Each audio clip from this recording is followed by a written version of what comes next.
Bueno, estábamos acá, ¿no? Muy bien. Continuemos. Entonces, voy a minimizar, que no me moleste. Ya entonces estamos hablando esto de la anatomía, ¿no? De cómo es la anatomía del hiato esofágico, cuál es la anatomía de la unión esófago-gástrica y cómo se mide a nivel endoscópico, ¿no? Cuánto que tiene que medir más o menos 40 centímetros desde la arcada dentaria hasta el esfínter esofágico inferior. Ahora, creo que todo esto leímos. No, creo que no leímos nada de esto, ¿no? Entonces, ¿dónde se encuentra el hiato esofágico? El hiato esofágico es el orificio este que está en el diafragma por donde pasa el esófago, ¿no? Para ubicarse más o menos, se encuentra a nivel de la 10ª vértebra torácica, ¿ya? A nivel de T10, a ese nivel más o menos está nuestro hiato esofágico, ¿no?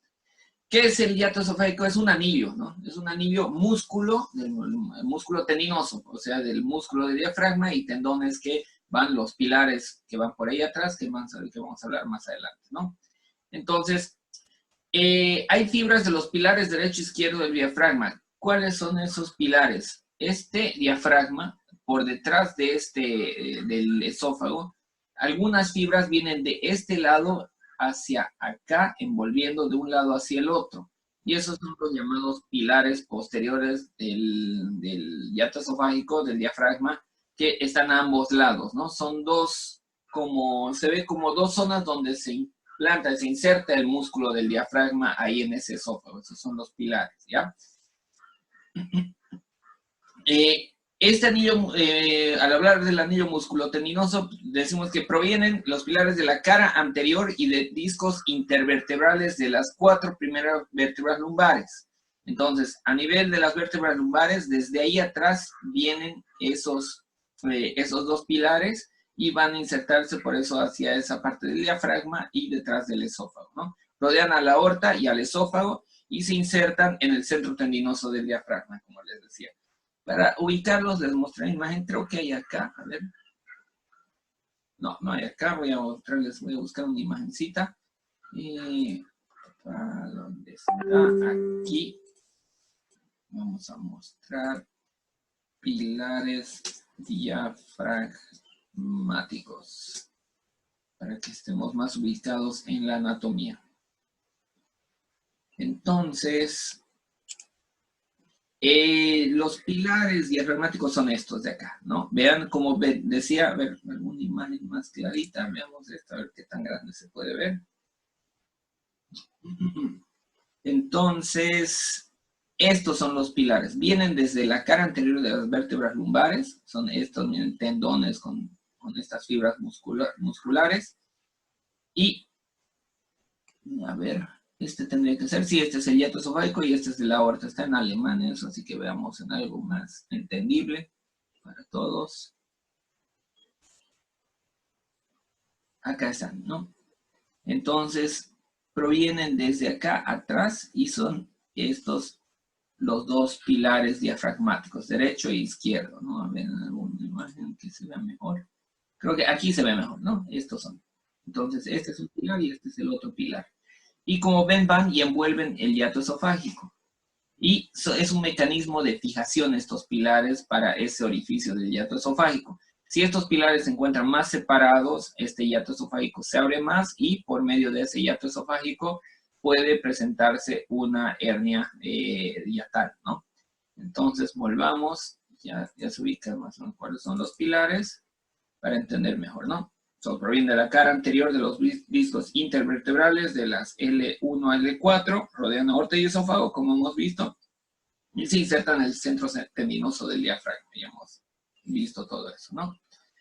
¿Cuál es la fisiopatología de la hernia hiatal? ¿No?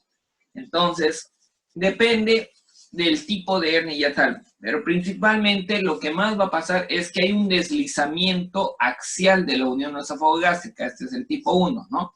Entonces, en el tipo 1, lo que va a haber es unión esófago-gástrica, va a deslizarse más hacia arriba, como hemos visto, y eso va a hacer que la unión del esófago y del estómago se encuentre a nivel torácico por encima del hiato esofágico, ¿no? Entonces, ¿qué va a pasar? ¿Cuál es la razón para que pase eso, ¿no? La razón generalmente es un aumento en la presión intraabdominal. Como aumenta la presión intraabdominal por alguna causa, ya sea por algún esfuerzo, levantó algo pesado, una caída, algún problema, eso hizo que generalmente el paciente a veces es obeso, también tiene mucha grasa intraperitoneal o demasiado contenido intraperitoneal. Entonces eso hace que cuando el paciente aumenta su presión intraabdominal, busque un lugar por donde aliviar ese aumento de presión súbita y va a pasar lo mismo que en las hernias de la pared abdominal, y hemos visto en las hernias de la pared, sale por un orificio hacia afuera. En este caso no va a salir hacia afuera, se va a meter hacia el tórax, ¿no? Esa protrusión. Entonces, se va a deslizar hacia arriba, y se va a deslizar porque la hernia tiene un saco de peritoneo parietal y visceral, ¿no? Hemos visto. Y la pared posterior de ese saco está formada por el estómago, perdón, ¿no? Entonces, ¿se acuerdan acá que hemos visto? ¿Dónde estaba? No, en la otra. En esta. Aquí vemos cómo hay el peritoneo parietal y el peritoneo visceral. Entonces, este saco que forma es el saco peritoneal. Eso va a hacer que se vaya a deslizar todo el contenido del abdomen hacia el tórax, porque es lo mismo que las hernias de la pared, ¿no? Para que lo entiendan. Se desliza eso y queda como saco ese borde del peritoneo en este caso, ¿no? Entonces, por eso es lo que va a pasar en este caso. En la tipo 2, también tiene que ver el aumento de la presión intraabdominal, pero lo que pasa no hay un deslizamiento axial, lo que pasa es como que rueda, que se mete ese fondo gástrico que rueda hacia adentro del tórax, y por eso es que se va a meter en este que se llama, en la cavidad torácica, ¿no? Por eso ese es en el tipo 2. Y el tipo 3, que era una mezcla de ambas, ¿se acuerdan, no? De que hay deslizamiento axial y también se mete ahí el fondo gástrico y ambas, ¿no? Ahora, en este tipo de hernias también es importante aclarar que pueden pasar las mismas complicaciones. Está por ahí. En este tipo de hernias puede pasar lo mismo que pasan en las hernias de pared abdominal. O sea, las complicaciones. Puede atascarse y puede estrangularse de la misma forma, ¿ya? Entonces, si hay datos de estrangulamiento, que generalmente por el tipo 2, tipo 3 se puede presentar estrangulamiento, es emergencia quirúrgica, igual que en el caso de las hernias de pared abdominal, ¿ya?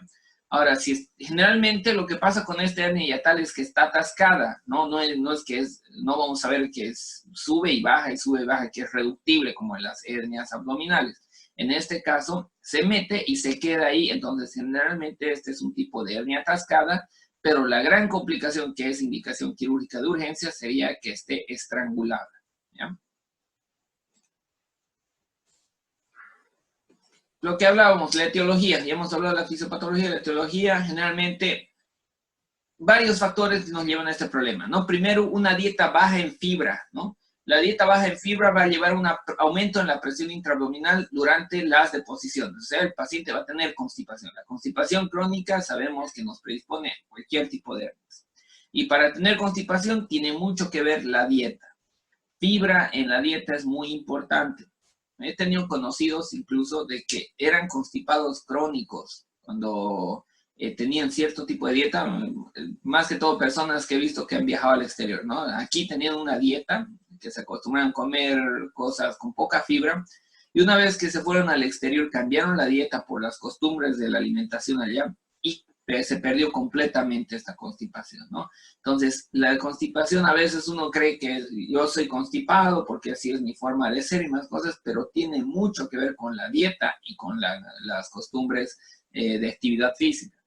Entonces, el paciente constipado, si mejora la dieta, aumenta la fibra, muy probablemente pierde esta constipación, ¿no? Ahora, esta constipación crónica nos puede llevar a aumento de la presión intraabdominal cuando va a defecar, cuando va a tener deposiciones. Necesita hacer mucho esfuerzo defecatorio. Y ese esfuerzo defectorio aumenta, obviamente, es una maniobra de Valsalva que hace el paciente en el esfuerzo defectorio, y es una Valsalva sostenida y repetitiva, ¿no? Porque cada vez que va al baño, vuelve a hacer y vuelve a hacer y vuelve a hacer, y con eso va a llevarnos a formar esta hernia hiatal, ¿no? Y o puede llevarnos a hernias inguinales, de cualquiera de la pared abdominal. Ahora, también la dieta rica en grasa. ¿Qué va a hacer la dieta rica en grasa? Produce un retardo en el vaciamiento gástrico. Se necesita quedar más tiempo la comida dentro de ese estómago porque así va a digerir, va a formar mejor un bolo alimenticio porque tiene que degradar todo esto, ¿no? Entonces retarda el vaciamiento gástrico, aumenta el tono del píloro mientras haya mucha grasa y obviamente eso hace que se distienda el estómago. Entonces, la combinación de ambas, que hay mucha presión intraabdominal y hay un estómago muy distendido, hace que ese estómago distendido ¡puc!, se vaya hacia arriba, ¿no? Eso predispone a la hernia hiatal. La paraesofágica, ya estamos hablando, ¿no? En la paraesofágica, primero hemos hablado por deslizamiento, ahora en la paraesofágica existe un defecto en la membrana frenoesofágica, ¿no? Ahí esa la membrana entre el esófago y el diafragma está alterada, está debilitada esa membrana. Y el hiato esofágico es anterior, no, perdón, y el hiato esofágico, es una debilidad en la membrana frenoesofágica y el hiato, o sea, no está bien adherida en la parte anterior y lateral del esófago, o sea, por aquí delante del esófago y a un lado del esófago esa membrana está debilitada. Y es por ahí que rueda ese fondo del estómago, ahí ese paso del fondo gástrico hacia la parte superior, igual por los mismos mecanismos generalmente que hemos hablado, ¿no? Por el aumento de la distensión gástrica, sabemos que el fondo gástrico, ¿qué contiene normalmente? ¿Quién me dice? ¿Qué suele contener el fondo gástrico normalmente? Aire. Aire. Exactamente, gas, aire, es donde se localiza la burbuja gástrica, en el fondo gástrico, entonces tiene una tendencia, el aire se va hacia arriba, entonces esa tendencia más el aumento de presión y todo, hace que todo ese fondo se nos vaya hacia ahí, ¿no? Y por eso se presenta, es como que rodó por ahí hacia el tórax. Ahora el cuadro clínico. ¿Cómo es el cuadro clínico de esta úlcera, de esta hernia de hiato? La hernia de hiato, para empezar, tenemos que entender cuál es la consecuencia que va a tener. La hernia de hiato, al moverse la unión del esófago y el estómago, al alterarse el lugar donde debería estar la unión esófago-gástrica, y al estar encima de lo que debería estar, ya el esófago, el esfínter esofágico inferior, no va a estar a nivel del hiato esofágico. Normalmente el hiato esofágico hace una impresión ahí en el esófago, disminuye el calibre, y junto a eso el músculo del esfínter esofágico inferior controla que no haya reflujo desde el estómago hacia el esófago. Entonces, al perderse este mecanismo, porque ya no hay esa compresión del diafragma y ya subió parte del estómago que está distendido, ya se pierde este control para el reflujo gastroesofágico y lo que va a presentar es síntomas de enfermedad de reflujo gastroesofágico, ¿no? Entonces, todo lo que va a ocasionar la hernia de hiato es complicación del reflujo gastroesofágico. Y va a tener síntomas clásicos, ¿no? Los clásicos síntomas de reflujo, ¿cuáles son? Pirosis, primero. ¿Qué es pirosis? ¿Quién me dice qué es pirosis? Esa sensación de quemación. El dolor external. El retroesternal, exactamente, querido. Entonces, dolor retroesternal de tipo urente que va ascendiendo desde el epigastrio hasta la zona retroesternal. No es una quemazón, un dolor urente. Entonces, primero pirosis. Dos, otro síntoma va a tener regurgitación, como rumiación. El paciente traga, pero siente que puede volver algo del contenido hacia la parte de la faringe, sobre todo, ¿no? Entonces va a tener regurgitación, no es vómito, aclaro que no es vómito es diferente, vómito es por una contracción, un espasmo del abdomen, de los músculos abdominales y una contracción del estómago y se relaja el esfínter y eso hace que vomite. regurgitación es sin necesidad de ese espasmo, esa contracción, sube el contenido hasta la faringe, ¿no?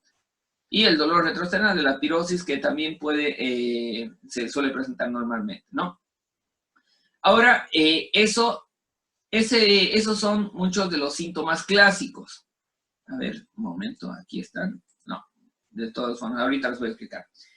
Aparte, ¿qué otros síntomas nos puede presentar, no? Disfagia. Disfagia, o sea, son síntomas de, que se llama dispepsia.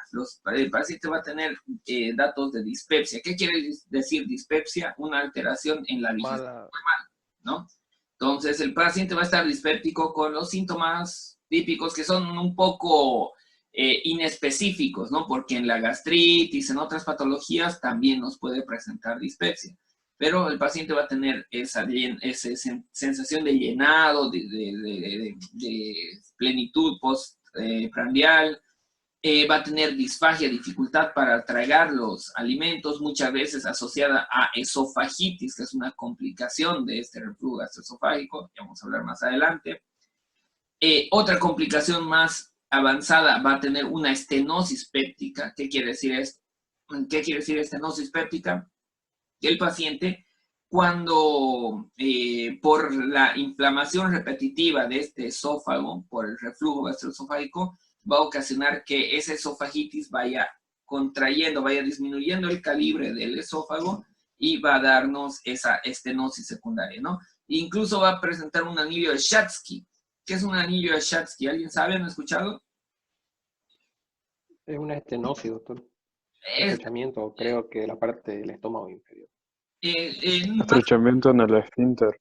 Perdón, Nathan. Estrechamiento en el esfínter inferior. Es exactamente, es un estrechamiento en la zona inferior del esófago, en el tercio inferior del esófago, que generalmente es un estrechamiento fibroso, ¿no? Secundario a lo que hemos dicho, a esa esofagitis. Entonces, el anillo de Schatzky se puede presentar también como clínica, o sea, como consecuencia de este reflujo gastroesofágico. Luego, también va a haber otro problema porque va a haber compresión de la crura diafragmática a la porción herniada del estómago, que es esto de aquí, que en la imagen anterior hemos visto. Que esto va a comprimir esta parte del estómago. Entonces, eso va a hacer que el alimento llegue desde el esófago a esta parte herniada del estómago primero y se vaya distendiendo esta parte y después vaya pasando a la parte secundaria, a la parte debajo del diafragma del estómago. Entonces, va a dar molestias digestivas todo esto, ¿no? Aquí va a aumentar la presión en esta zona herniada del estómago y eso va a hacer que haya reflujo y va a dificultar el avance del tránsito intestinal al resto del tubo digestivo, ¿no? Entonces, eso también nos va a llevar a los síntomas. Hay otros síntomas que todavía creo que están más adelante. Sí, aquí más adelante están. Pero de todas formas, hay otros síntomas que no son los clásicos, son síntomas atípicos de este reflujo gastroesofágico. Y aunque se los llama atípicos, son más comunes de los que se creen, ¿no? ¿Cuáles son estos síntomas atípicos de la enfermedad del reflujo gastroesofágico? Primero son síntomas respiratorios, ¿no? El paciente puede tener tos crónica y a veces eso lo confunden con un paciente sintomático respiratorio. ¿Qué es un sintomático respiratorio? ¿Quién me dice? Tos por más de 15 días. Exactamente. Por si acaso, eso ténganlo bien en cuenta. En varios exámenes de grado he visto que no saben responder qué es un sintomático respiratorio, no sé por qué. Creo que más que todos los que se van a hacer en su internado fuera de Bolivia les cuesta, creo que no manejan ese término afuera. Pero varios estudiantes en su examen de grado les preguntan, ¿qué es sintomático respiratorio? Es el paciente que tiene síntomas respiratorios, se ha perdido, ¿no? Entonces, tos durante más de 2 semanas es sintomático respiratorio. Y a veces eso es el problema, que se lo confunde el paciente con una tuberculosis, creen que está tosiendo todo el tiempo y creen, debe tener tuberculosis este paciente, cuando el problema es su reflujo gastroesofágico, ¿no? Un dato extra, aparte de nuestra materia, generalmente, ¿cuáles son las causas de tos crónica? Las causantes de tos crónica generalmente son 1, alergias, ¿ya?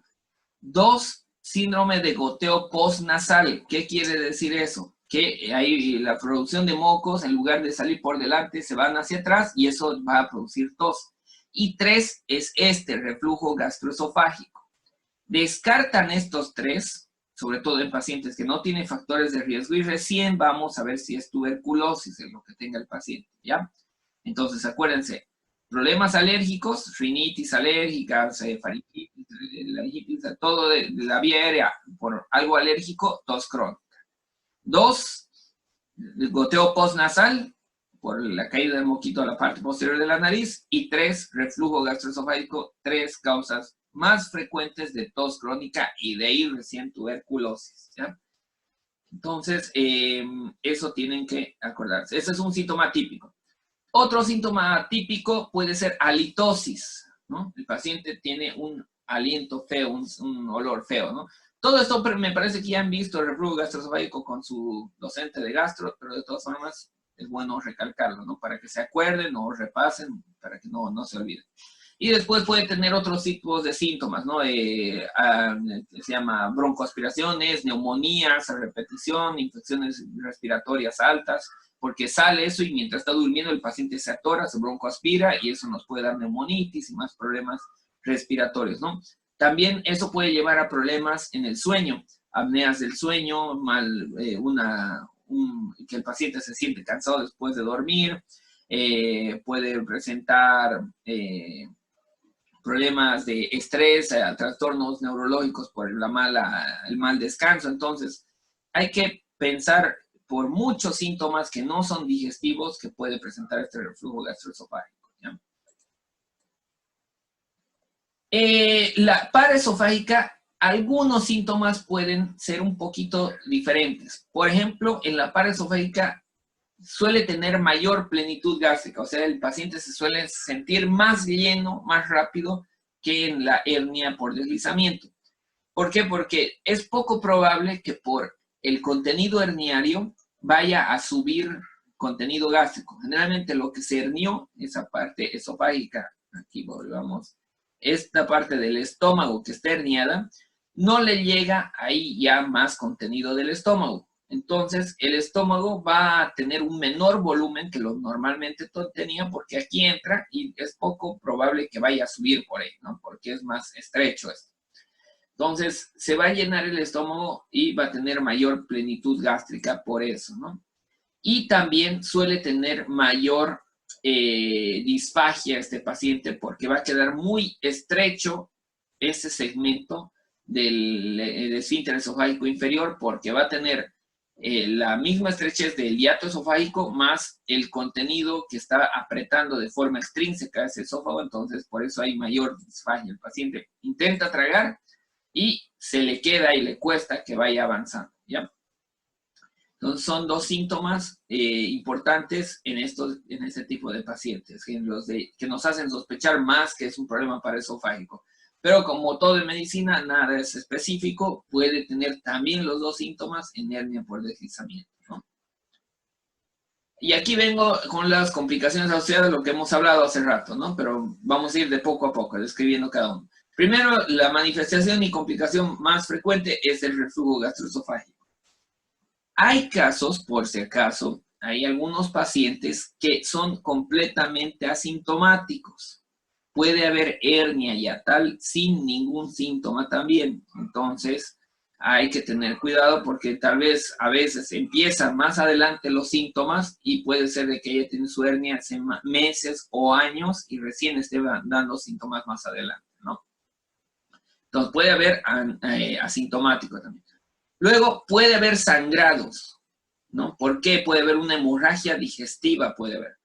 ¿Por qué? Porque pueden presentarse el síndrome de Mallory-Weiss. ¿Qué es el síndrome de Mallory-Weiss? ¿Quién me dice?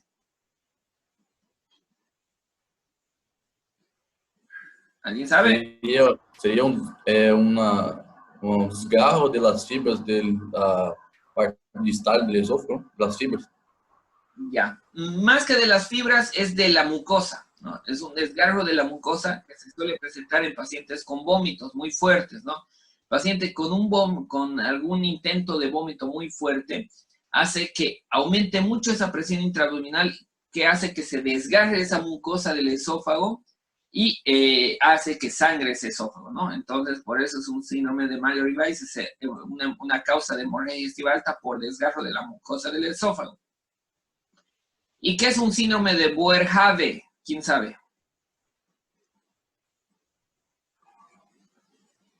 ¿Han escuchado? Se lo voy a escribir aquí para ver si lo reconocen por la escritura.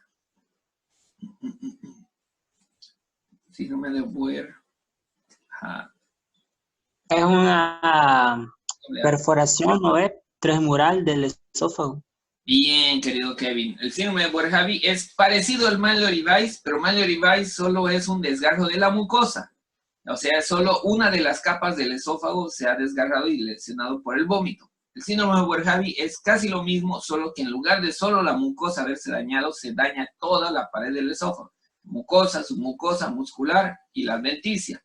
Entonces, ¿eso qué va a ocasionar? Una perforación esofágica. Y entonces el contenido del tubo digestivo va a salir hacia el mediastino, nos va a dar una mediastinitis, cosa que es muy grave, ¿no? Un síndrome de Boerhaave es algo gravísimo, con alta mortalidad. Mallory-Weiss, solo sangradito, que si se controla la hemorragia, no hay más problemas, ¿ya? Entonces, acuérdense, estos son casi lo mismo, solo que uno es perforación total y otro solo es un desgarro de la mucosa del esófago, ¿ya? Entonces, por eso puede haber sangrado. Segunda causa de sangrado que puede llevarnos a sangrado en una hernia hiatal, puede ser que haya mayor potencial para producir úlcera de los AINES por la alteración tanto morfológica como funcional del estómago. Este estómago va a producir más ácido, va a estar con más factores de riesgo, menos llegada de aporte sanguíneo. Seguro en gastro han debido ver cuáles son los factores que protegen al estómago de la úlcera y los factores que agreden al estómago para formar enfermedad ulceropéptica. Entonces, disminuye en este caso los factores protectores y aumentan los factores agresivos y tiene más riesgo de producir úlceras por AINES. Entonces, si el paciente está asintomático y está tomando AINES, puede presentar hemorragia, ¿ya? Luego, vólvulo. El estómago, al igual que el sigmoides, se puede volvular, solo que es muy raro, ¿no? Vólvulo estomacal en condiciones normales es rarísimo en personas. Puede presentarse, pero generalmente cuando son pacientes con un estómago enorme, obesos que suelen comer montones y se distendió mucho ese estómago, ahí puede presentar vólvulo, pero es raro, ¿no? En animales es mucho más frecuente el vólvulo estomacal, en perros, por ejemplo, es mucho más frecuente, ¿no? Pero en personas es raro. ¿Y cómo puede ser ese vólvulo? Puede ser órgano axial o mesoenteroaxial. Órgano axial quiere decir que el estómago rota a lo largo de su eje longitudinal. Mientras que mesenteroaxial quiere decir, o sea, ¿a qué se refieren estos dos? Que es en el eje del mesenterio o en el eje del órgano, ¿no? Entonces, mesenteroaxial quiere decir que en la curvatura menor hay el mesenterio, hay el epíplo menor, ¿no? Por ahí están llegando varios de los vasos que irrigan al estómago. Vamos a la imagen para que nos ubiquemos mejor. ¿Dónde está? Acá, ¿no? Entonces, mesenteroaxial quiere decir que este es el eje y se volvula, esto de aquí arriba se va hacia abajo y esto de abajo hacia arriba. Ese es mesenteroaxial porque este es el eje. Entonces, este es el mesenterio y ahí se da la vuelta. Mientras que órgano axial quiere decir que este es el eje, entonces este lado rota hacia este otro lado. ¿Ya? Esos son los dos tipos de vólvulo. Órgano axial, que este es el eje, entonces la curvatura mayor se va al otro lado, y mesenteroaxial al revés, que la parte inferior se va hacia arriba. ¿Ya? Por eso rota sobre el eje que une la curvatura menor con la mayor. Entonces, cualquiera de esos dos vólvulos se puede presentar en estos pacientes con hernia hiatal por alteración de la anatomía y de la fijación del estómago. Ya no va a tener los medios de fijación adecuados, entonces se puede volvular, cosa que es raro, pero puede presentarse. Otra complicación, lógicamente, va a haber acortamiento esofágico. Primero, va a ser un acortamiento fisiológico nada más, porque la longitud va a estar adecuada, solo que el esófago, al no llegar hasta el abdomen, va a disminuir su longitud, pero Si se lo volvemos a jalar hasta el abdomen, mantiene su tamaño normal, ¿no? Pero con el paso del tiempo, ¿qué va a pasar? Que el reflujo gastroesofágico crónico va a producir cicatrización y fibrosis de ese esófago inferior. Y esa fibrosis va a hacer que realmente el esófago disminuya de tamaño, ¿no? Que sí, no solo funcionalmente, sino morfológicamente quede más corto ese esófago. Cosa que si queremos operarlo después para volver a poner su estómago en su lugar normal, intentamos jalarlo y no va a llegar hasta la parte anatómicamente normal ese estómago porque el esófago va a quedar muy corto, ¿no? Ya vamos a ver cuáles son las opciones de tratamiento en ese caso también, ¿no? Porque hay también posibles cirugías para hacer en ese caso. Otra complicación, ¿no? Y otros, por ejemplo, ¿qué otras complicaciones puede tener? Pólipos, lesiones polipoideas. Pueden ser benignas como también pueden ser malignas cuando hay ya que se llama un esófago de Barrett, ¿no? El esófago de Barrett es una complicación muy temida de esto, del reflujo gastroesofágico, porque es una lesión premaligna, ¿no? No es francamente un cáncer, es una metaplasia gástrica o intestinal del esófago, pero que a la larga nos puede llevar a un cáncer, así que es peligroso, ¿no? Entonces, pueden presentarse pólipos benignos, también pólipos con metaplasia y pólipos con displasia maligna, ¿no? Otro, lo que hemos hablado, el anillo de Schiavsky, que es un pliegue mucoso esófago distal asociado a la hernia yatal, o sea, ya hemos hablado de esto. ¿Qué estudios vamos a hacer a este paciente para el diagnóstico, ¿no? Primero, podemos sospecharlo con radiografías simples de tórax. Es difícil diagnosticarlo, pero nos puede ayudar un poco, ¿no? La radiografía de tórax. Entonces, ¿qué vamos a encontrar en la radiografía de tórax? Una masa dependiente de tejidos blandos en el mediastino posterior, ¿no? Entonces, vemos acá esta masa. Y lo más característico es que tenga esto, un nivel hidroaéreo cuando son hernias, sobre todo muy grandes. Este es bastante grande, entonces se nota, miren, esta es la masa en mediastino. Aquí vemos acá, detrás del corazón, vemos aquí el corazón y aquí en mediastino posterior, tenemos que hacer el radiografía de tórax lateral para ver que es el mediastino posterior. Y ahí vamos a ver esa masa, que en este caso puede estar llena de aire y tiene su nivel hidroaéreo ahí en la parte inferior, ¿no? Aquí las flechitas están mostrando claramente ese nivel entre el aire, que es lo de arriba, lo negro, y abajo el líquido, ¿no? Eso en una radiografía de tórax. Esto generalmente vamos a ver cuando es una hernia muy grande, ¿no? En hernias pequeñas no es muy visible y pueden pasar hernias yatales desapercibidas en rayos X de tórax en muchos casos, ¿no? Entonces, no es el estudio ideal para evaluar una hernia yatal, pero nos puede servir en ocasiones o nos puede hacer sospechar, ¿no? Tal vez le pedimos por alguna otra patología rayos X de tórax, está con su tos crónica y creen que es tuberculosis, por ejemplo, y encontramos esto en lugar de la tuberculosis, entonces ya no sirve para el diagnóstico, ¿no? ¿Qué es mejor? Hacerle estudios varitados, ¿no? Una serie esófago gastroduodenal se llama. Voy a escribírselas. Serie esófago gastroduodenal. ¿Qué es esta serie esófago gastroduodenal? Es un estudio radiográfico con contraste en el cual se le pide al paciente que tome bario y al tomar bario va a pintar la vía digestiva, todos estos órganos, y nos va a permitir ver cómo está la morfología de estos órganos, ¿no? Son más exactos si se logra definir la relación del hiato esofágico del diafragma con la unión esófago-gástrica, ¿no? Es poco probable, es un poco difícil esto, porque ¿cómo vamos a ver la unión esófago-gástrica? Podemos ver en la parte superior, o sea, dentro del tórax, una imagen que vaya adelgazándose, ¿no? El bario va adelgazándose hasta formar como una punta de lápiz hasta el esfínter esofágico inferior. Y después de eso, si vemos que se dilata dentro del tórax y hay una zona otra vez estrechada por el hiato diafragmático, Entonces, en ese caso ya podemos con seguridad decir que es una hernia, ¿no? Por deslizamiento en este caso. Ahora, sí, es más difícil ver esto en hernias de tipo 2 por, ¿qué se llama? Las paredes esofágicas, porque a veces no va a subir el contraste hacia la parte superior. Entonces, eso nos va a dar dificultad también en ocasiones, ¿no? Para diagnosticar. Ambos nos sirven bastante, sobre todo con contraste es mucho mejor, pero todavía no es lo ideal, ¿no? Para evaluar esa hernia y tal.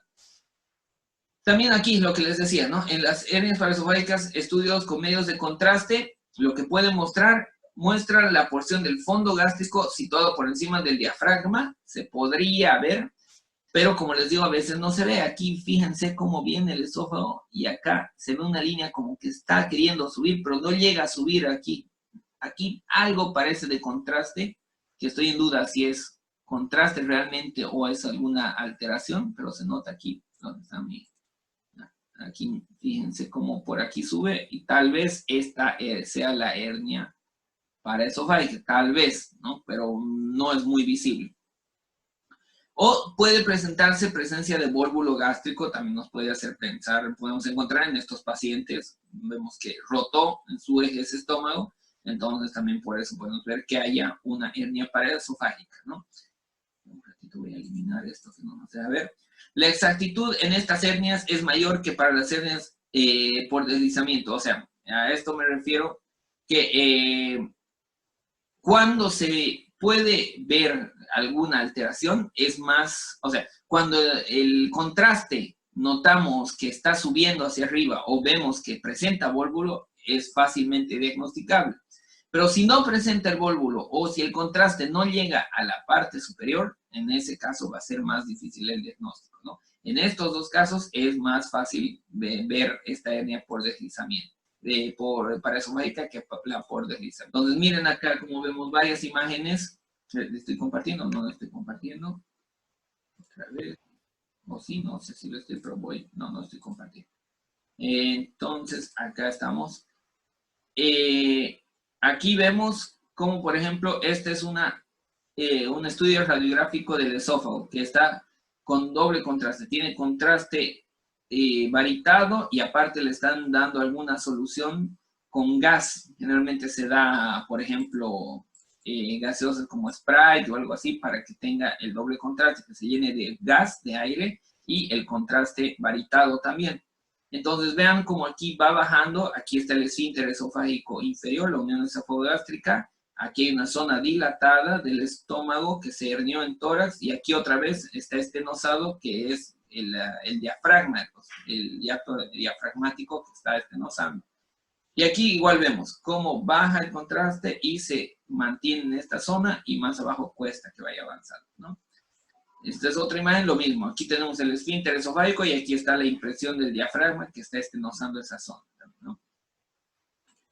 Acá lo que hemos visto en la otra, en la radiografía, el nivel hidroaéreo en mediastino, ¿no? Entonces aquí vemos, aquí adelante está el corazón, aquí están las vértebras y el mediastino posterior tiene esa masa con un nivel hidroaéreo. Entonces esto es más difícil de ver cuando es hernia más grande, generalmente se ve, ¿no? Y todas las otras imágenes son más frecuentes para, aquí vean cómo está. Aquí vean cómo acá tiene una dilatación y baja y otra vez se dilata, ¿no? Entonces eso nos hace pensar.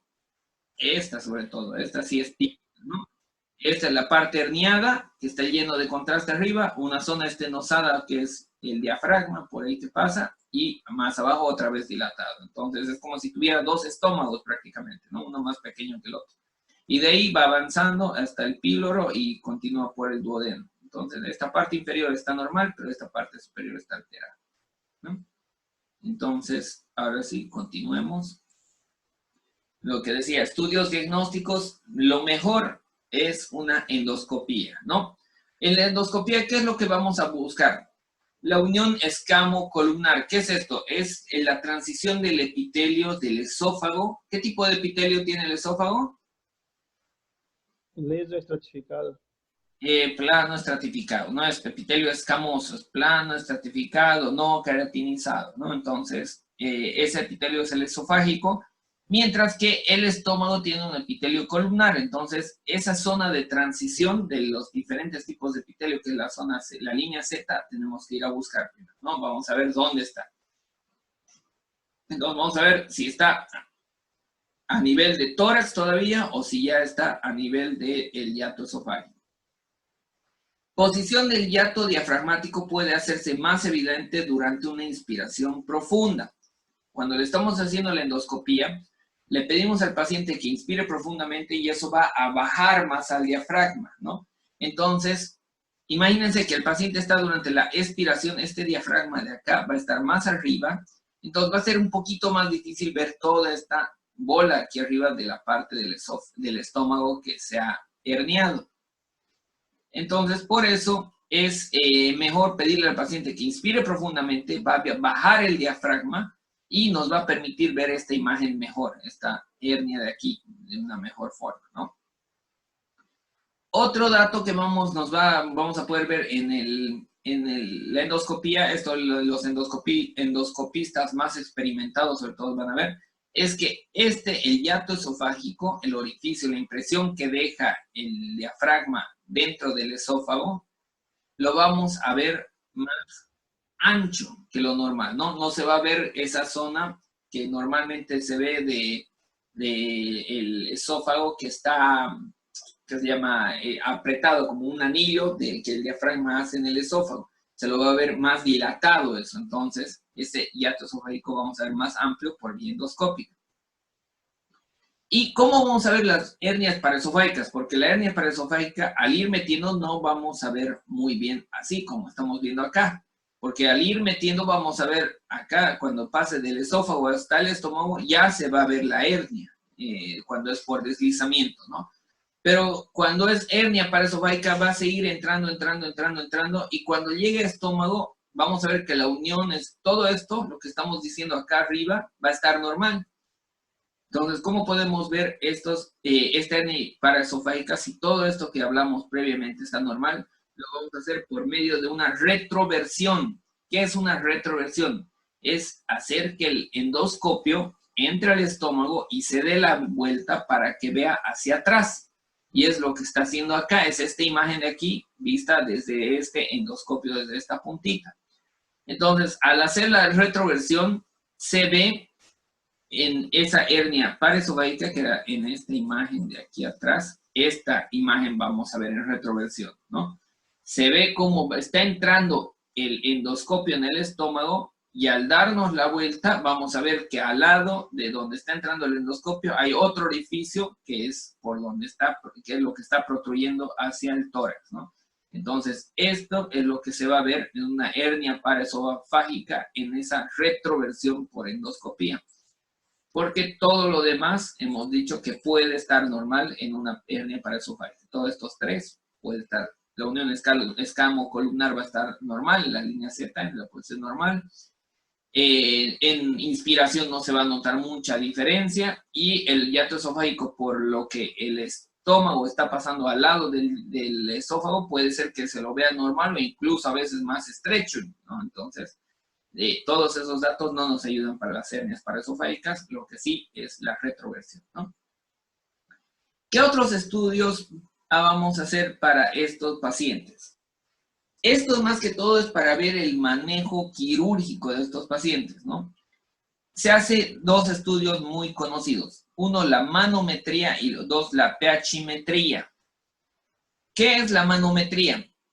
Manometría se refiere a presión, ¿no? A ver cómo está medir la presión. ¿Y la presión de qué? La presión de la contracción muscular del esófago. Entonces, con la manometría vamos a detectar los tipos de ondas peristálticas que tiene el esófago, porque vamos a ver que hay de primer, de segundo, de tercer orden, que las de primer orden son las principales que nos ayudan a propulsionar el bolo alimenticio desde la faringe hasta el estómago. Y aparte nos va a ayudar a detectar dónde está exactamente el esfínter esofágico, porque a veces al ver no se nos ve muy bien ese esfínter porque puede estar dilatado, ¿no? Aquí, por ejemplo, muy probablemente aquí está el esfínter, pero por la endoscopía no lo estamos viendo porque toda esa zona está dilatada, ¿no? Bueno, o acá, dependiendo de dónde está el esfínter, pero es difícil verlo. En cambio, con manometría metemos y sentimos dónde aprieta más, ¿no? Dónde está haciendo contracciones esfínter, y así vamos a detectar dónde está el esfínter esofágico, ¿no? Y la pHimetría es un método por el cual, como dice el nombre, medimos el pH. Entonces, vamos metiendo el detector del grado de pH, de la acidez, y por esto vamos a ver si es que hay, ¿qué se llama? Acidez en la parte esofágica. Se hace con un score específico y se mide qué tan ácido es ese esófago. Entonces nos sirve para ver si hay ese reflujo gastroesofágico, ¿no? Ahora, como dice acá, se utilizan estos dos, pero más que todo no nos sirven en sí para el diagnóstico de la hernia hiatal. Nos sirven para ver si hay reflujo gastroesofágico asociado, y nos sirven también más adelante para ver el manejo quirúrgico, porque de acuerdo a estos podemos ver qué tipo de cirugía vamos a hacer, porque si en la manometría, por ejemplo, vemos que el esfínter esofágico ya está muy arriba, entonces ese paciente va a tener un esófago corto. Entonces, si tiene un esófago corto, no le vamos a hacer la técnica quirúrgica más frecuente, que es la técnica de Nissen, que ya vamos a hablar, sino vamos a hacerle otra técnica, que es la técnica de Dor, ¿no? Ya vamos a explicar bien cómo son esas técnicas. ¿Alguna duda de todo el método diagnóstico? Todos los métodos de diagnóstico para este hernia hiatal. ¿Nada? Ahora no sé si están vivos. A minha única dúvida. Ninguna. La manometria também se mira também se há movimentos peristálticos, ¿no? Exactamente lo que les decía. Se ve cómo es el peristaltismo esofágico y nos detecta qué tipo de ondas peristálticas tiene ese esófago. Por ejemplo, la manometría también se utiliza en otra patología, es la calasia, ¿no? Para ver cómo está ese esfínter esofágico, si está muy cerrado con mucha presión, y cómo están las ondas peristálticas que van de arriba hacia abajo, ¿no? Entonces, sí, nos sirve para medir la presión de todo el esófago, no solo del esfínter esofágico inferior, y por eso mide cómo son las ondas peristálticas. Porque también hay esófago espástico, a veces que todo el esófago está contraído, entonces por la manometría podemos detectar eso. ¿Alguna otra duda? Nada, sigamos entonces. El tratamiento. Antes de avanzar, por si acaso, la principal sintomatología de esta patología es el reflujo gastroesofágico, hemos dicho, ¿no ven? Pero este reflujo gastroesofágico como complicación nos puede llevar a esofagitis, y a esa esofagitis nos puede llevar a un esófago de Barrett. Es importante saber que el grado de esofagitis no tiene relación con el grado de sintomatología que tenga el paciente. ¿Qué quiere decir esto?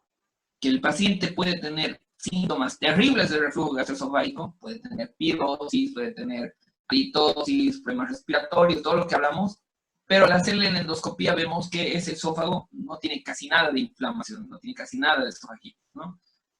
Como también puede ser lo opuesto, que el paciente no tiene nada de síntomas, o mínimos síntomas, y al hacerle la endoscopía vemos que tiene una esofagitis tremenda, muy avanzada, ya con zonas de esófago de Barrett incluso, ¿no? Entonces, es importante eso, saber que no tiene mucha relación la clínica con el grado de esofagitis en ese reflujo gastroesofágico, ¿no? Luego, vamos al tratamiento. El tratamiento se hace... Estamos viendo patología quirúrgica, vamos a ver, enfocarnos en la parte quirúrgica, pero es bueno que sepan también del tratamiento médico.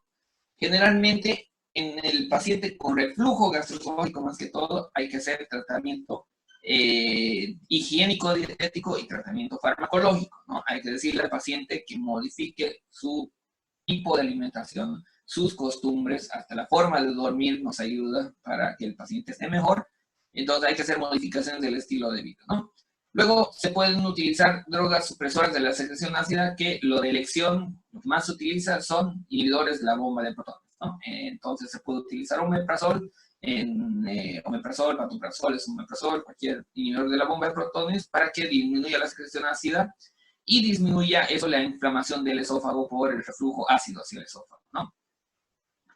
Luego, en modificación del estilo de vida, por ejemplo, tiene que ver el tipo de dieta. Ya hemos dicho que la dieta muy grasosa, la dieta pobre en fibra, no es peor el caso. la forma de dormir, incluso, como les decía, en el reflujo gastroesofágico, se les sugiere al paciente que se acueste, que en la cama donde vaya a dormir, le ponga en las patitas de atrás, en la parte de la cabecera, en la parte de abajo, las patas, algo para que eleve el nivel de esa parte, ¿no? Generalmente se le dice, consígase 2 ladrillos y ponga 2 ladrillos en cada pata de la cabecera, no de los pies, sino de la cabecera, para que su cama quede así en posición anti-Trendelenburg, más o menos, ¿no? Ya que conoce las posiciones, que quede así elevada, la cabeza más arriba, y por ese mecanismo ya se evita bastante el reflujo por la misma gravedad, ¿no? Entonces tiene que acostumbrarse el paciente a vivir así, a dormir así. ¿Por qué no se le... almohadas también? Perdón. Hay unas almohadas especiales que tienen una forma como un triángulo. Eso te iba a decir Ya que justamente. me refiero. Hay esas almohadas, pero hay un problema. No es tan recomendable. Por lo menos, almohadas normales es completamente desaconsejado. Pero hay otras almohadas, esas en forma de cuña, de triángulo, que en parte se las puede aceptar, pero no son tan buenas. ¿Por qué? Porque esos pacientes, el paciente que duerme solo con almohadas que elevan la cabecera, al elevarse la cabeza con la almohada, hace que el abdomen quede doblado, ¿no? No queda recto el cuerpo, sino queda así en curva, ¿no? Queda doblado. Y ese doblez que presenta a nivel del abdomen hace que aumente la presión intraabdominal. Entonces, ese aumento de la presión intraabdominal nos puede llevar a reflujo gastroesofágico también. Entonces, por ejemplo, hay pacientes que a veces dicen, yo me pongo 3 almohadas, porque a veces hasta el mismo reflujo les da la tos y les da ortopnea, y por la ortopnea el paciente se pone más almohadas. Y dicen, con las almohadas me mejora un poco, pero sigo con los síntomas. ¿Por qué? Porque va a seguir habiendo reflujo por el aumento de presión intraabdominal por estar así elevado solo el abdomen, el cuerpo del abdomen para arriba.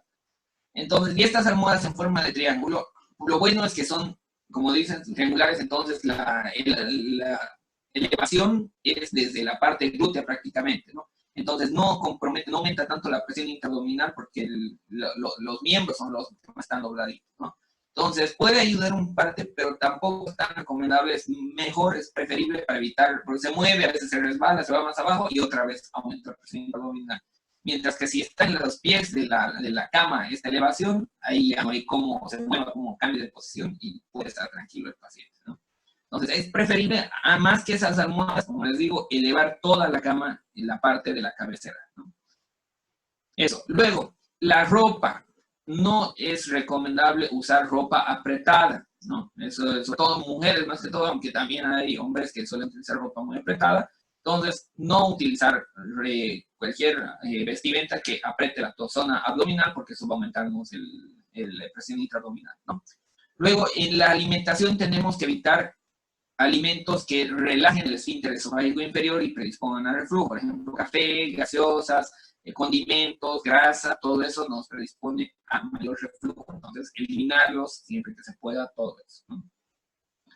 Eso modifica el estilo de vida. Luego, en agentes procinéticos, tenemos varios, ¿no? Tenemos la metoclopramida, tenemos la cisaprida, tenemos un montón de la domperidona, que todos esos se pueden utilizar junto con las comidas, ¿no? Se le dice al paciente va a tomar con su desayuno, con el almuerzo y con la cena una tableta de domperidona, y eso hace que el vaciamiento gástrico sea mayor, que no haya mucha distensión gástrica, que sea más rápido el vaciamiento, entonces que evite mucho reflujo, ¿no? Y aumenta también nuestro tono del esfínter esofágico inferior. Entonces, con esto vamos a hacer el manejo del tratamiento médico, ¿no? Muchas veces se hace la prueba terapéutica, que si tiene los síntomas del paciente, no es necesario directamente hacer una endoscopía o estudios de diagnóstico, porque con sintomatología del reflujo gastroesofágico ya podemos iniciar tratamiento. ¿Para qué le vamos a hacer nuestros estudios diagnósticos cuando sospechemos que ya tiene la hernia, ¿no? Porque puede haber reflujo sin hernia yatal, puede haber tranquilamente. Ahora, pero si sospechamos que el problema es una hernia yatal, ahí sí es mejor hacerle los estudios diagnósticos, porque ese reflujo no va a mejorar solo con esta terapia, ¿no? Es difícil manejar con solo esta terapia porque es un problema morfológico más que funcional, ¿no? Entonces, a lo que nos interesa, el tratamiento quirúrgico. ¿Qué vamos a hacerles a estos pacientes? ¿Cuándo vamos a indicar tratamiento quirúrgico primero? Primero vamos a hacer una indicación es cuando hay hernia yatal encarcerada con disfagia. La disfagia, cuando es muy incontrolable, que afecta mucho al estilo de vida, a la alimentación del paciente, a veces los pacientes no quieren ni comer por el grado de disfagia que tienen, entonces no queda otra que operarlo a ese paciente, ¿no? 2. Dolor torácico asociado a hernia yatal gigante. El paciente con hernia muy grande va a comer y le va a doler el tórax mucho, entonces no queda otra que operarlo porque se puede complicar y a la larga se puede perforar, ¿no? Entonces es mejor operar. 3. Una tercera indicación, deficiencia de hierro severa asociado a erosiones o ulceraciones de la hernia yatal. El paciente que tiene esa hernia yatal y que tiene, todo el tiempo se va a ulcerar, se va a desgarrar esa mucosa, va a sangrar y va a sangrar y va a sangrar, y es un sangrado crónico, ¿no? No es un sangrado agudo, súbito, muy intenso, es un sangrado mínimo, en poca cantidad, pero durante mucho tiempo. Entonces, eso nos va a llevar sí o sí a perder hierro con toda la pérdida de esa sangre, y a largo plazo vamos a quedar con deficiencia de hierro, ¿no? Entonces, como por medio de los medicamentos que se le está dando no se puede controlar esto, va a necesitar operarse. Y por último, la hernia paraesofágica, por más que no tenga nada de esto, y es indicación quirúrgica, y muchas veces es indicación quirúrgica de urgencia. ¿Por qué? Porque hay riesgo de estrangulamiento en la hernia paraesofágica. ¿Qué quiere decir esto? Que lo que se protruyó se va a quedarse estrangulado por ahí, por el hiato esofágico, y no va a permitir la llegada de sangre hacia ese segmento del estómago, ese fondo gástrico que está herniado. Si no le llega sangre, se va a necrosar y se va a perforar. Y esa perforación del estómago hacia el tórax nos va a dar una mediastinitis y el paciente casi seguro se nos va a morir en ese caso, ¿no? Entonces, antes de que pase todo eso, es ideal operarlo, esa hernia paraesofágica, lo más rápido posible, ¿no? Ahora, ¿qué tipo de cirugía se le va a hacer? ¿Ya? Hay varios tipos de cirugía. Primero, lo más utilizado es la vía abdominal, transabdominal, ¿no? Operar por una incisión mediana supraumbilical, en la zona epigástrica se opera, y por ahí se va a hacer estos tipos de cirugías, que hay la Nissen, Hill, Tupé, ¿no? Hay por vía torácica también, ¿no?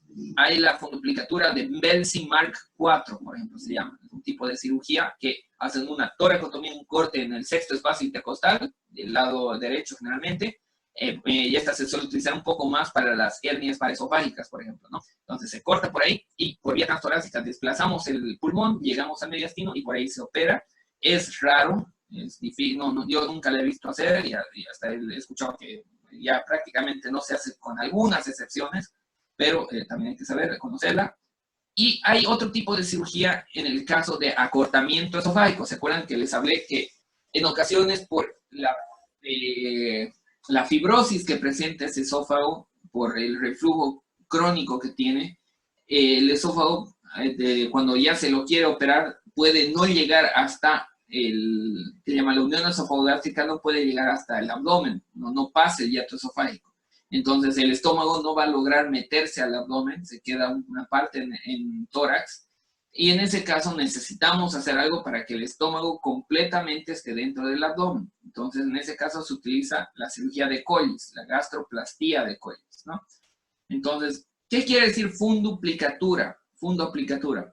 Funduplicatura quiere decir que el fondo del estómago vamos a hacer como una compresión del fondo del estómago para que eso vaya a estenosarnos nuestro esfínter esofágico inferior, más o menos, algo así quiere decir, ¿no? Ya vamos a ver más adelante.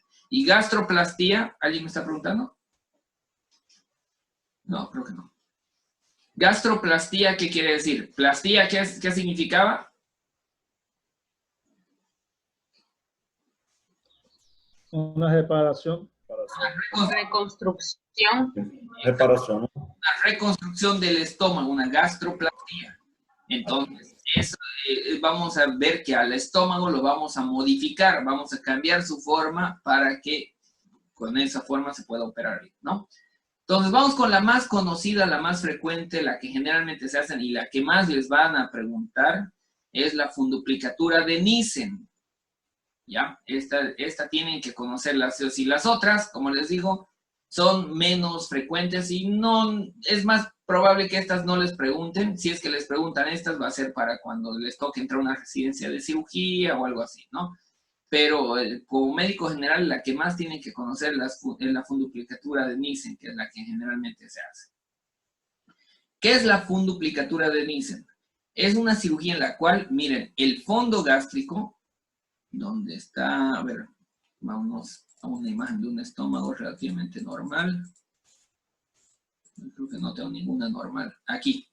Este fondo del estómago se lo liberó, se lo soltó de todas sus estructuras que lo fijan, y ese fondo gástrico se lo jala hacia arriba, no hacia el tórax, aquí se lo jala hacia arriba, hacia este espacio, y aquí lo que se hace es que ese fondo gástrico se lo pasa por detrás una parte y por delante otra parte del esófago. Eso es una plicatura, eso que encierra al esófago. Y es funduplicatura porque el fondo del estómago se lo pasa, como ven, por detrás, esta parte que vino por detrás y esta parte por delante, y alrededor del esófago se lo sutura. ¿Y esto qué va a hacer? Que sea un mecanismo anti-herniación, ¿no? O sea, el paciente se aumenta la presión intraabdominal, esto choca con los pilares, con el hiato esofágico, y no va a permitir que se suba hacia el tórax todo esto. Entonces, esta es una funduplicatura. Y como ven, esta funduplicatura pasa completamente alrededor del esófago, por detrás hasta adelante y por aquí adelante igual. Entonces, esta es una funduplicatura que cubre el esófago en 360 grados, ¿ya? Porque cubre completamente, da la vuelta total al esófago. Entonces, ese es un tipo de funduplicatura. Hay otra que es la funduplicatura de Toupet, o Toupet-Linx, también se la conoce, que es lo mismo, pero no recubre al esófago en su totalidad de los 360 grados, sino recubre a un lado y por detrás hasta el otro lado, pero no en la parte anterior. Entonces, una funduplicatura en 270 grados. ¿Ya? Esta es funduplicatura en 360 grados, Nissen, y la Toupet es en 270 grados. ¿Me están entendiendo eso de los grados? ¿A qué se refiere? Sí, doctor. Sí, doctor. ¿Alguno que no entienda?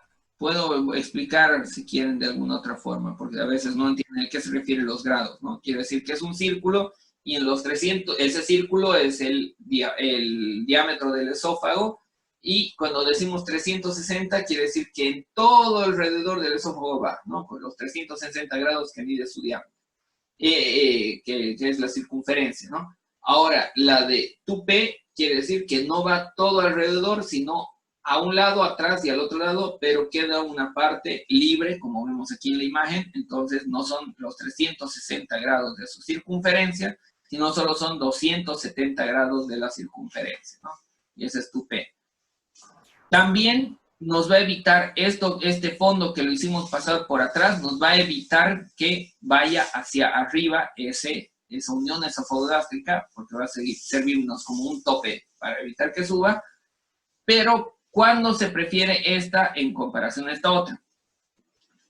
Esta se prefiere cuando sospechamos que si hacemos una de 360 va a ocasionarnos estenosis y puede ocasionarnos disfagia, ¿no? En estos casos, como está todo el esófago en toda su circunferencia apretado, puede darnos una disfagia postquirúrgica. Entonces, en los pacientes que veamos que ya tienen el esfínter esofágico con mucho tono en la manometría, o que en la pH-metría vemos que hay mucho reflujo, mucha acidez acá, en ese caso que sospechemos que va a haber dispepsia, preferible no hacerle la Nissen, sino hacerle la Toupet, ¿ya? La otra... Doctor, yo estaba estudiando una cosa esses días en curso de Brasil, Ajá. y se dice que cuando se hace una funduplicatura así, la persona, es importante hablar a la persona que ya no va a tener más como eructar, ¿no? Ah, exactamente, sí, muy buena aclaración. Este paciente, como esto ya va a quedar así cerrado, entonces es muy difícil que logre eructar porque no logra relajar ese esfínter esofágico porque ya tiene algo alrededor que lo comprime. Entonces, muy buena aclaración, muy buena observación, querido Bruno. no le va a costar mucho más eructar, es más, no va a poder generalmente eructar en este tipo de cirugía, ¿no? Gracias, Bruno. Por eso, en esos casos se prefiere la tupé porque va a tener menos disfagia. El problema es que con la tupé puede, en algunos casos, como no cierra completamente, no tapona completamente toda la circunferencia del esófago, hay más riesgo que la tupé vuelva a herniarse, ¿no? Dependiendo qué tan grueso queda este fondo gástrico alrededor del esófago. Entonces, esta es más segura para que no se vuelva a herniar, pero esta puede tener menos complicaciones en el caso de que se controle bien la hernia y ya no tenga tanto, que se llama, tanta disfagia este paciente, ¿no? Luego, la cirugía de Belsey Mark 4 es esta, ¿no? Que vean, aquí se hizo, estamos viendo desde un lado, ¿no? Aquí estamos viendo aquí arriba, acá abajo, aquí arriba, aquí abajo. Aquí está el paciente acostado. Hacia arriba es esto, este es el esófago y va hacia aquí, hacia arriba. Y esto es el diafragma, este es el orificio del diafragma, el hiato esofágico, y hacia aquí abajo vendría el abdomen. Y esto es lo que se hernió en esta hernia, ¿no? Esto es la parte del estómago que se subió al tórax. Entonces, lo que se hace en este caso, ese abdomen que se hernió, se lo dobla, se lo plica, y lo que se le hace es que ese abdomen, ese estómago que se hernió, se le vuelve así como igual, como parecido a la funduplicatura, se le hace un doblez, y se lo vuelve a meter a abdomen, y se lo fija con puntos al diafragma, al hiato esofágico, ¿no? Entonces, estos hilos, al jalarlos, van a hacer que todo esto baje, y se quede todo esto dentro del abdomen y no vuelva a subir, ¿no? Como les digo, esta ya es rara, ¿no? Yo nunca he visto hacer esta, que ni he escuchado que indiquen a pacientes, pero en ciertos casos se puede hacer, ¿no? Sobre todo cuando hay igual divertículos esofágicos, que es otro tema que vamos a ver después, ¿no? Entonces, a veces se puede hacer, pero dependiendo, ¿no? Y la última, la gastroplastía de Collis. ¿Qué es la gastroplastía de Collis? Vamos a modificar el estómago porque su esófago quedó muy cortito. Entonces, vean lo que se hace aquí, es clarita la imagen, ¿no? Nos quedó el esófago corto, no hay forma de volver a meter todo el estómago hacia el abdomen. Entonces, lo que se hace es se corta parte del cardiac, de la parte más proximal hacia el esófago, se hace un corte, con lo que se hace un alargamiento del esófago. Parte del estómago queda como si fuera esófago. Ven acá, ¿no? Entonces, se hace esto y con esto queda más largo el esófago y logra poder meterse el estómago en la cavidad abdominal. Y esto que nos sobró, se puede hacer un tupé o un Nissen con este fondo que nos sobró. Entonces, aquí abajo se lo puede hacer una aplicatura para que no vuelva a subirse también, ¿no? O incluso a veces solo se lo deja así y esto ya queda como un tope para evitar que vuelva a subir, ¿no? Pero lo que generalmente se hace la gastroplastía más funduplicatura en la mayoría de los casos, ¿no? Entonces, esas son las técnicas quirúrgicas. Es lo mismo, aquí ya está bien descrito paso por paso. Entonces, una aclaración. Se puede hacer por vía abierta estas cirugías, sobre todo estas tres. Esta generalmente, como es transtorácica, es diferente, pero las abdominales podemos hacer por vía laparotómica, o sea, por cirugía, por apertura del abdomen, o últimamente lo que más se hace es por vía laparoscópica, estos tres tipos de cirugías. ¿Ya? Es más fácil por vía laparoscópica. Es más, yo nunca he visto una abierta, creo que todas las que he visto son laparoscópicas, ¿no? Entonces, aquí están haciendo la reparación por vía laparoscópica, ven el instrumento de laparoscopio, aquí están los pilares, se los va liberando, se va liberando todo el tejido, saca el tejido conectivo, todo lo que fije. Aquí tenemos ya los pilares, ya se jaló el esófago hacia el estómago, hacia la parte intraabdominal. Los dos pilares se los sutura y posteriormente para que, aquí como ven aquí, para que quede más cerrado ese hiato esofágico, se los está suturando los pilares. Esta es la unión esófago-gástrica, que ya está dentro del abdomen. Y una vez que ya lo metimos al abdomen y ya liberamos ese estómago, ya disminuimos el tamaño del hiato esofágico, el fondo gástrico que ya fue liberado lo pasamos por detrás, vean cómo se lo está jalando de aquí hacia atrás y se lo está jalando por detrás. Y una vez que está por detrás, por delante del esófago, se lo va a suturar, ¿no? Para que no nos quede muy estrecho el esófago, se suele dejar una sonda, y especial una sonda gruesa, mayor de 56 French, para que entiendan, ¿no? Eso es un dilatador esofágico para que no nos quede muy estrecho, ¿no? Y Posteriormente hay la envoltura derecha, la izquierda la unimos en la línea media, se la sutura en la línea media y también le ponemos suturas a los pilares para que no se nos muevan. Y si hacemos un corte axial se ve así, ¿no? Es el esófago, las dos envolturas, la derecha y la izquierda que pasan por atrás, se los va a suturar y se hace una sutura triple, no solo se sutura el fondo, se sutura, va el hilo por el, ¿qué se llama? Por la envoltura, un lado del fondo, agarra el esófago y va hasta el otro lado y ahí recién le hacen el nudo y queda así, ¿ya? Entonces, esa es la técnica de la funduplicatura. ¿Preguntas, dudas, aclaraciones? Doctor, ¿se puede volver? ¿Qué querido Jackson? ¿Se puede volver la hernia hiatal de nuevo o no? Ah, ¿puedes recidivar? Sí. Y con una funduplicatura de Nissen es muy poco frecuente, ¿no? Es muy poco probable. Con la tupé es más probable. Entonces, incluso sabemos, ¿no? En cirugía nada, en medicina nada es seguro. Incluso con la Nissen puede en ocasiones con algún gran esfuerzo, con algún problema recidivar, pero es poco probable, ¿no? La Nissen es más segura para evitar eso. La tupé tiene menos efectos adversos, pero como les he dicho, es más riesgosa de que se pueda volver a recidivar, ¿no? Si se la hace de una forma correcta y el paciente también sigue las indicaciones del médico y tiene cuidado, es poco probable que recidive. Pero hay pacientes de todo tipo, ¿no? A veces se los opera y vuelven otra vez con las malas costumbres y ahí vuelve a presentarse el cuadro, ¿no? ¿Otra duda? Aquí les quería mostrar un poco de la cirugía de Nissen en un videito. Igual el laparoscópico, ahí se le ponen los trócares. Tenemos 2 minutos, así que en un ratito, mientras terminamos, les voy a ir mostrando. Ahí vean cómo se va liberando el esófago. Uy, ¿qué pasó? No puede ser, cortó. A ver, voy a volver a cargar. Ahí está. Entonces, este que es el hígado, este es el diafragma. Ahí va cortando, va liberando todo eso. Y ahorita va a quedar el fondo del esófago libre, disección de la membrana esofágica. Ahora voy a aumentar la velocidad porque no nos va a alcanzar. Velocidad, el doble. Entonces ahí va liberando toda la membrana esofágica. Ahorita vamos a ver cómo queda ese esófago completamente libre, como hemos dicho, ¿no? Ahí está intentando ubicarlo, sigue liberando todo el diafragma del esófago. Y se va quemando todo para que no sangre.